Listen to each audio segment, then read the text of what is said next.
Perumpamaan orang infak di jalan Allah. Infak itu, ini yang perlu saya luruskan. Tidak harus menggunakan uang. Infak itu pemberian bersifat materi. Makanan itu infak. Pakaian itu infak. Buah-buahan itu infak. Silahkan berbagi. Walaupun nggak ada uang, bisa kita gunakan dengan yang lain. Cek, kalau antum main ke Auckland, ke New Zealand. Ya, di situ ada donation itu bukan cuma dengan uang. Food, kadang mereka kasih dengan makanan. Ada yang nyimpen ciki, kotaknya di situ. Di kotak infak itu, kotak dalamnya ada ciki, ada beras, dan macam-macam. Sampingnya ada yang uang. Cuman mesti dilihat dulu bagaimana bentuk kotaknya. Ya, kalau kotaknya belahan kecil, itu pasti uang. Bukan beras. Oh, ini beras nih. Dibuka dulu karungnya, diginikan. Tidak, bukan. Silakan bebas. Ya, dan itu nilainya tinggi. Kadang-kadang antum lupa di majelis ilmu ada snacknya. Walaupun cuma kurma dapat 2, bagi 1 dengan teman. Air misalnya tidak harus semua oleh antum. Bagi, begitu antum bagi langsung dituliskan 700 kali lipat paling minimal. Demi Allah saya katakan paling minimal 700 kali lipat. Makanya zaman Nabi itu ada satu keluarga yang berlomba tuh mendekatkan diri pada infak walaupun dirinya kekurangan. Agak aneh tuh cara berpikirnya. Ya, jadi kalau dibandingkan manusia sekarang nggak dapat. Saya mau tanya begini, antum di rumah persediaan, antum punya anak 2. Antum dengan istri, 1 suami, 1 istri, 2 anak. Di rumah ada persediaan makanan untuk 2 anak antum saja. Antum aja nggak makan malam itu, cuma ada anak 2. Untuk mereka, kalau nggak makan, mereka bisa nahan lapar semalaman. Tiba-tiba, antum ditawarkan oleh seseorang, ada tamu nih, mau nggak dijamu di rumah? Bisa nggak? Pertanyaan saya, kalau ada orang yang datang seperti itu ke tempat antum, Mas, ini ada tamu, saya nggak bisa jamu. Bisa nggak antum jamu? Di rumah antum cuma ada makanan untuk anak-anak, antum pun nggak bisa makan. Pertanyaan saya, dijamu nggak teman itu? Kenapa diam?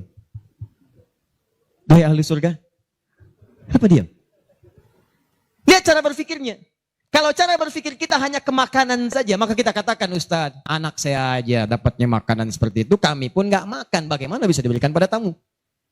Tapi cara berpikir Tolhah dan keluarganya agak beda. Begitu Nabi katakan ada tamu, kita datang langsung angkat tangan.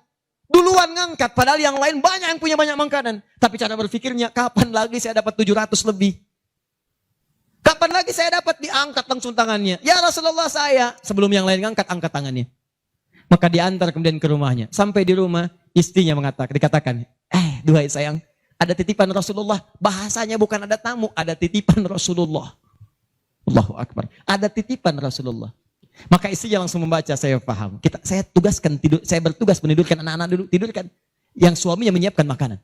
Begitu sudah jadi kata suaminya kepada tamu tadi, Anda silahkan makan di sini, saya temani dulu istri saya. Gak enak rasanya, meninggalkan sendirian. Begitu temannya makan, dia berpura-pura makan di bilik yang lain. Membunyikan bunyi-bunyi seakan-akan makan. Begitu sudah kenyang, tanpa mukaddimah yang lain langsung pamit. Terima kasih sudah menjamu saya, semoga Allah berikan pahala. Pamit malam itu juga. Begitu selesai pamit, subuh-subuhnya datang menghadap pada Rasulullah pagi-pagi. Apa yang terjadi? Turun ayat Quran surah 59 ayat 9 sampai 10 itu. Walladzina tabawwa'ud dar sampai ke kalimat wa yu'thiruna ala anfusihim walau kana bihim khasasah. Tuh cara berpikirnya. Jadi kalau antum melihat peluang seperti ini enak teman-teman sekalian, banyak sekali. Tidak harus uang, pakaian, makanan macam-macam. Jadi kalau antum beli buah tuh, antum beli 5. Di rumah ada 3 orang. Berarti antum mesti sadar Allah titipkan yang 2 lagi untuk peluang infak antum. Bukan untuk antum habiskan semua. Kok bisa orangnya cuma 3, beli mangga 5. Siapa yang menggerakkan antum untuk beli 5 mangga? Orang cuma 3. Berarti yang 2 lagi itu Allah gerakkan untuk mendapatkan pahala. Ada peluang di situ. Lu kepada siapa ya Rasulullah saya berikan? Kepada siapa ya Allah saya infakkan? Ini yang sering keliru. Kata Allah langsung turun. Fi sabilillah. Yang utama itu 5 dulu. 5. Kalau Anda temukan 5 ini, dia peluang infaknya sangat tinggi untuk diberikan. Siapa mereka ini? Ada di Quran surah kedua ayat 215. Paling kanan sebelah bawah. Yas'alunaka madza yunfikun. Mereka bertanya pada Muhammad SAW. Ya, awas, apa yang harus kami infakkan? Pada siapa? Maka turun jawaban, kul ma anfaqtum min khair. Katakan kalau mau infak mesti yang paling bagus. Ini kaidah pertama. Awas, ada peringatan di Al-Baqarah ayat 267. Wala tayammamul khabitha minhu tunfiqun walastum biakhidhihi illa an tughmidu fi. Jangan kamu infakkan pada orang lain yang kamu tidak suka. Melihatnya aja kamu enggak suka, dikasih orang. Antum punya uang 50.000 2, 1, wah masih keras, bagus luar biasa. Masuk dompet enak dilihat. Yang kedua, wah sudah lecek. dekil of the kumel. Wah, dilihat gak enak, baunya gak nyaman. Tiba-tiba ada orang lewat, Pak, sedekah Pak. Pertanyaan saya, maaf, mana yang antum berikan? Yang lecek atau yang bagus? Tuh.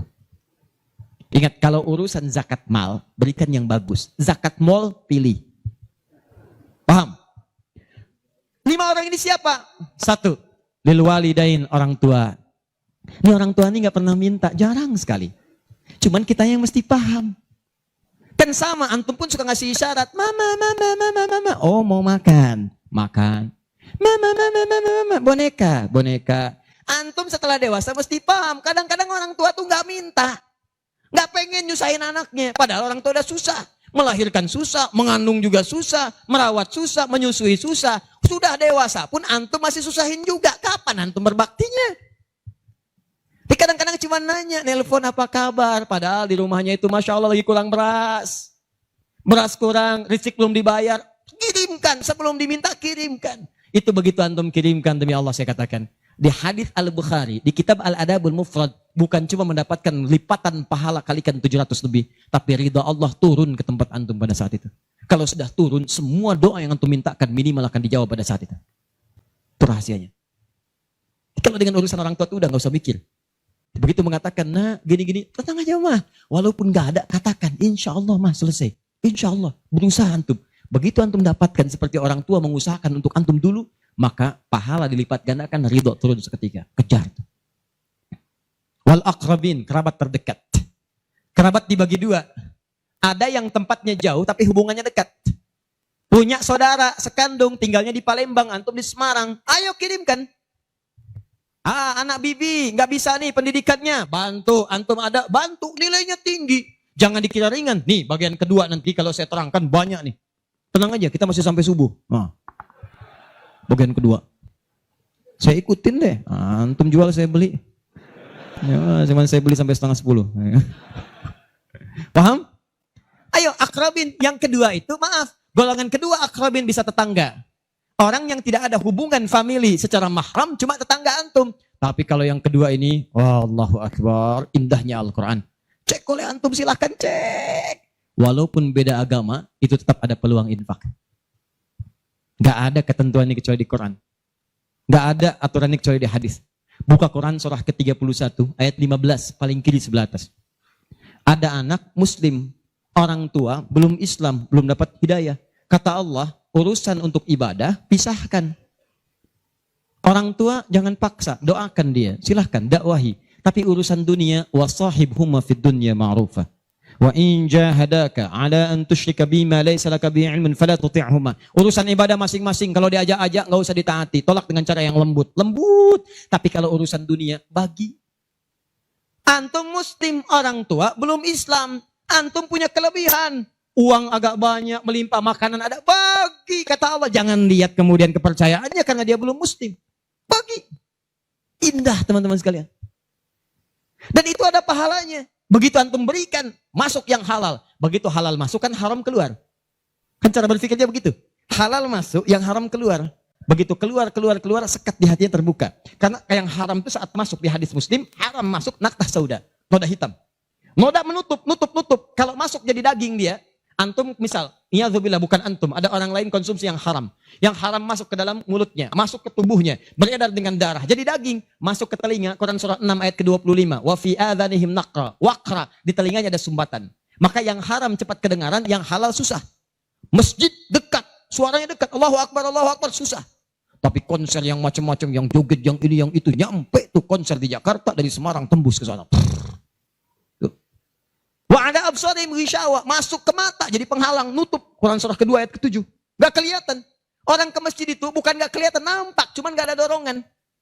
Akhi, ayo ke masjid. Ya, alhamdulillah, nanti. Padahal yang besar lewat, kecil lewat. Yang paling aneh itu begini. Kok bisa antum lewat depan masjid padahal bisa lewat jalan lain? Kenapa Allah antarkan sampai lewat depan masjid? Jadi kalau sudah Allah antarkan ke tempat-tempat yang baik, belum ingat Allah juga, antum mesti diantarkan kemana lagi? Tuh. Kok bisa antum lewat dengar adzan, padahal bisa antum lewat jalan lain, gak kedengaran adzan. Kenapa kemudian yang dengar antum? Kok bisa lewat jalan itu kelihatan mata, padahal bisa ada jalan lain. Kok bisa ngelihat? Kalau Allah sudah berkehendak kebaikan, antum masih belum bisa membacanya, masih ditanya.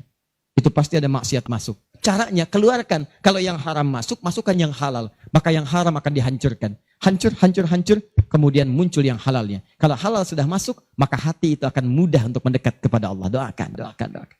Demikian tetangga kita. Jangan dikira tetangga antum yang muslim saja. Mungkin kita ada non-muslim samping kita. Mungkin ada yang Kristen, ada yang Hindu, yang Buddha. Dalam hubungan keduniaan indah. Silahkan berbagi. Apa antum gak pernah dengar hadis Nabi? Siapa yang masak makanan, baunya sampai ke tetangganya, maka bagilah dia walaupun cuma kuahnya. Tapi maksudnya bukan daging yang antum makan, kuahnya antum bagi. Bukan. Tidak. Maksud hadis itu, walaupun cuma masak kuah, bagi juga supaya dia tidak negatif thinking, tidak salah paham. Antum gak ada ayam, adanya singkong, cuma dimasak bumbu opor. Bumbunya opor, tapi dagingnya singkong. Dimasak gak antum bagi, tetangga bilang, oh masak opor enak nih, padahal singkong. Dibagi walaupun cuma kuahnya. Tapi pertanyaan saya, apakah hadis itu mengatakan kalau tetangga Anda muslim saja? Tidak. Never. Walaupun dia non muslim, masak. Bagikan sebelum dia menghirup baunya, ketuk pintunya. Begitu diketuk dia keluar. Ada apa Pak? Ini ada makanan, walaupun sedikit mudah-mudahan bisa bermanfaat. Bapak baik sekali, terima kasih. Bukan baik, Allah yang memerintahkan saya untuk berbagi. Dan saat itulah kalimat Allah mengalir di hati yang paling bening, menghunjam ke jiwanya. Masuk jadi hidayah. Masya Allah, besok-besok dia ketuk pintu kan, Assalamualaikum. Udah bisa Assalamualaikum tuh. Sebelumnya tidak. Begitu dibuka sambil mengembalikan yang kemarin, ya panci yang kemarin dikembalikan. Pak ini, apakah Allah sudah memerintahkan berbagi lagi hari ini? Oh. Lumayan.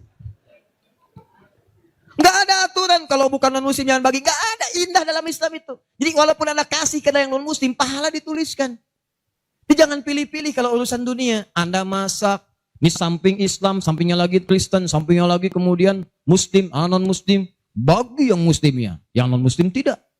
Begitu dia ngelihat kelewatan dipanggil Anda. Pak, kayaknya enak makanannya ya. Memang enak Bu, cuman sayang ibu kafir. Oh, kok begitu? Gak ada. Jadi bagi teman-teman, silahkan. Dan pahalanya ada, indah. Cuman di kita tuh, coba lihat aturan antum bang aja deh. Kita fikirnya kumpulin lagi. Bab tumbuhan, sekarang kan lagi musim rambutan ya. Rambutan. Tuh, antum di pekarangan ada rambutan, tumbuh. Pohon rambutan, pekarangan antum. Cuman sayang buahnya ke tetangga antum. Pus, ke sini. Maka dalam kaidah fikih disebutkan hakun mushtarak. Ini hak bersama antara antum dengan tetangga. Kenapa? Karena antum keluar rumah kelihatan cuman pohonnya. Dia keluar rumah kelihatan buahnya. Dan yang paling menarik, dia udah lihat buah, daunnya jatuh ke bawah. Dan kadang buah jatuh ke sini, membuat dia kesulitan. Awas, jangan sampai dia cuma ketiban sampahnya saja, antum kedapatan buahnya. Naik ke pohon rambutan, nggak boleh. Apa yang harus antum lakukan? Datangi dia, ketuk rumahnya. Sampaikan, Pak, maaf saya cuma mau ngasih tahu, itu ada pohon rambutan. Iya, saya juga tahu, punya bapak kan? Bukan, itu memang pohon saya, cuma buahnya merambat ke tempat bapak. Terus, itu hak kita bersama. Bapak nggak usah minta, begitu inginkan, ambil aja, silahkan dapatkan. Aturan dari mana itu? Ini Rasul saya yang mengajari, Nabi Muhammad SAW. Bapak keluar, lihat buahnya, saya keluar cuma lihat pohonnya. Kalau bapak pengen, ambil aja. Wah, hebatnya Islam, terima kasih Pak. Insya Allah, udah insya Allah tuh. Ya. Nanti saya ambil, udah pergi tuh. Ambilin, dan kita senang lihat ya, begitu diambil pahala. Setiap satu buah 700 pahala. Setiap satu buah 700. Masya Allah, luar biasa. Dan dia kan gak paham fikih, belum masuk Islam. Besoknya ayam antum main ke tempat dia, ayam. Dia kira hukum ayam sama dengan rambutan. Nabinya umat Islam baik banget, kemarin ngirim rambutan, sekarang ayam. Pokoknya mungkin ayam itu akan menggendong antum ke surga. Ya? Infak tuh. Nah, pertanyaan saya, antum punya agenda berapa untuk infak tuh? Coba lihat, kadang-kadang kan ada anak yatim samping. Gak usah terpikir banyak uang, pakaian. Buka ya, buka tuh pakaian antum. Masuk ke kamar, buka. Begitu dibuka, berapa banyak koleksi pakaian antum? Cuma pesen ya, cuma pesen satu aja. Mohon maaf ya, maaf sekali. Jangan sampai ada pakaian, walaupun sehelai itu, yang belum pernah dipakai ibadah. Usahakan setiap yang kita gunakan jadi saksi di akhirat bahwa dia pernah dipakai ibadah. Karena semua akan bicara. Tuh lihat kaos, bagian dalam, celana, bagian luar, cek lagi semua. Dan kalau sudah itu antum pakai, ada yang lain gak kepake, bukan gak kepake. Boleh jadi itu dititipkan oleh Allah kepada antum untuk menjadi pahala antum dengan itu. Sebab mudah bagi Allah menitipkan pada yang lain. Kenapa dipilih antum? Supaya dapat bagian pahalanya. Jelas?